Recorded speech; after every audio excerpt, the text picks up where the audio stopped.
Hushpuppi is not a fraudster. He is into real estate, lawyers said. Gal Pizetsky, the counsel for alleged international fraudster Ramon Abbas, aka Hushpuppi, says his client is not a fraudster. Pizetsky of Pizetsky and Belaina said Hushpuppi ran legitimate businesses, including real estate, according to Forbes. The Punch had earlier reported that the 37-year-old was arrested in Dubai, United Arab Emirates, by the Dubai police. The police revealed that upon the arrest of Hushpuppi and 12 other members of his crew, it discovered that fraud amounting to 1.6 billion dirham, that is equivalent to 168 billion naira, had been committed by the gang.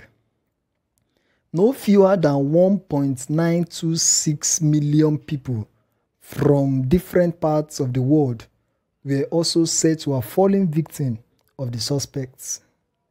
According to the police, 13 luxury cars estimated at 35 million dirham, which is equivalent to 3.7 billion naira, were recovered from the house where they were arrested. The Dubai police later handed him over to the Federal Bureau of Investigation in the United States, where he had since been arraigned on charges of conspiracy to commit money laundering, among others. Amongst other charges, the FBI alleged that Hushpuppi attempted to dupe an English Premier League football club of £100 million, which is equivalent to 48.4 billion naira.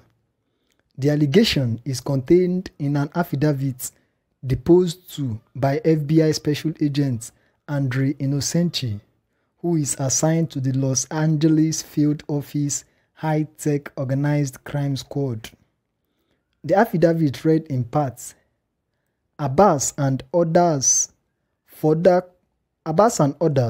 conspired to launder hundreds of millions of dollars from other fraudulent schemes and computer intrusions, including one scheme to steal £100 million from an English Premier League club. The FBI further stated that Hushpuppi should be convicted. That if he is convicted, he risks spending 20 years in jail. However, while speaking with Forbes, Hushpuppi's legal representative said his client is absolutely not guilty of the charges they are accusing him of, adding he was running a legitimate business and a very legitimate Instagram account and did not take part in any scam or fraud. When asked how Abbas paid for his lifestyle, Pizetsky said, he is an entrepreneur. He has real estate involvement. He is an Instagram personality. He was promoting brands, and that's how he was very legitimately making his money. Wow. Nigerians, however, have reacted to this. K wrote, if really he is into real estate, the way he loved flaunting his wealth and achievements, he would have been quick to show all the property he is selling. The fact that he never showed any property shows clearly that he had none. That guy was a fraudster. It's that simple. I have lived in the US for many years, and I can tell you that the FBI do not miss their targets. Before they come after an individual, it's because they have found substantial evidence to link that individual to a crime. The lawyer is simply doing his work. What Hushpuppi tells him is what he will say. All he cares about is calling his legal fees at the end of the day. Spoof wrote, hey, I be lawyer too, Hushpuppi. Settle me, I go defend you. Joseph wrote, until proved otherwise, he is not guilty. And that person wrote, lol, funny lawyer.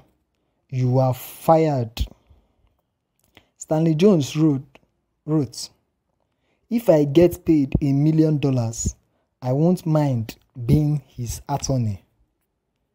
Genesis Revelation also wrote, liars, aka lawyers, I no blame you.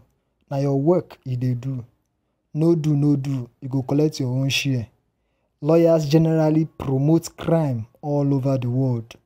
Imagine lawyers defending armed robbers that were caught in the act and ritualists in the court of law. This is so sad.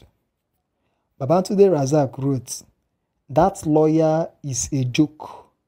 There are two laws the accused is facing, the legal and the natural law of retributive justice. Hushpuppi cannot escape the two. You can't live on other people's sweat. It's not possible. Dead End wrote, another guy man, he don't collect his own share as a lawyer. Well done. Everybody na businessman until the individual is caught. Not when not get consequence. Make una continue. Edumare, boss them. Olodumare, boost us. Daniel wrote, how can this guy be so rich from real estate?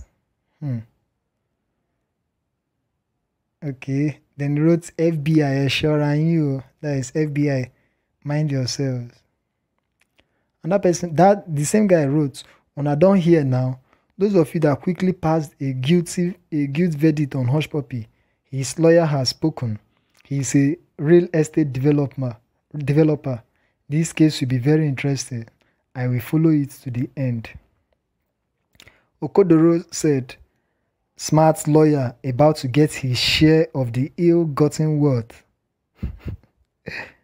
Hey, Babanla wrote, I guess Hushpuppi's lawyer is still daydreaming that his client is in the hands of Nigeria's EFCC, who is fond of losing court cases on technicalities of the law.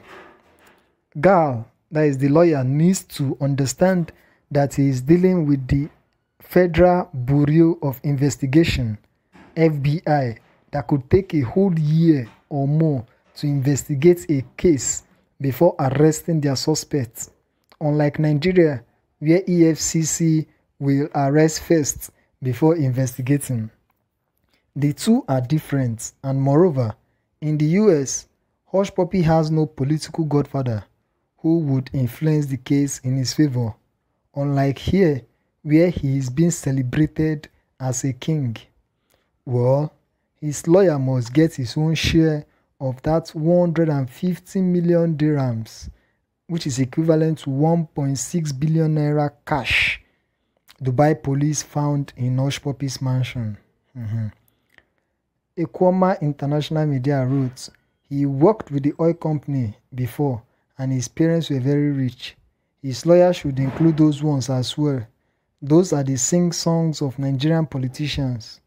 Very soon, we would hear that Magu had worked for oil company before, plus that his parents are well into money, as a way to explain off his seized money.